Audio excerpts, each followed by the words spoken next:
Okay, good morning. Morning. Good morning, Praise Charles. the Lord, amen. Romans 4, chapter 1 to 25. Verses 1 to 25. Babasahin ko yung number 1 sa yung number 2. Amen. Romans 4, chapter 1, verse 1. What should we say then to Abraham our father as pertaining to a place hath found? For if Abraham were justified by works, he hath whereof to glory, but not before God.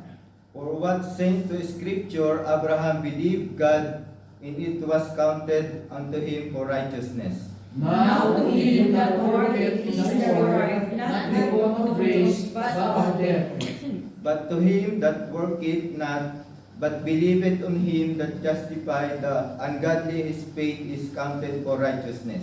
Even as David also described the blessedness of the man, unto whom God imputed righteousness without works. Saying, Blessed are they whose iniquities are forgiven, whose sins are covered. Blessed is the man to whom the Lord will not impute sin. Comment this gladness, and then upon that circumcision only, or upon the circumcisions also, for we say the faith was reckoned to Abraham for righteousness. How was it then reckoned when he was in circumcision or in uncircumcision? Not in circumcision, but in uncircumcision. And he received the sign of circumcision, a seal of the righteousness of the faith, which is had yet being circumcised, that he might be a father of all them that believe, though they did not circumcise, the righteousness may be imputed to them also. And a father of circumcision to them who are not of the circumcision only, but who also walk in the steps of the faith of our father Abraham, when he had been yet uncircumcised. For the promise that he should be here, for the word was not to Abraham, to his said, to the law of, but to the righteousness of faith. For if they which are of the law be heirs, faith is made void, and the promise made of none effect.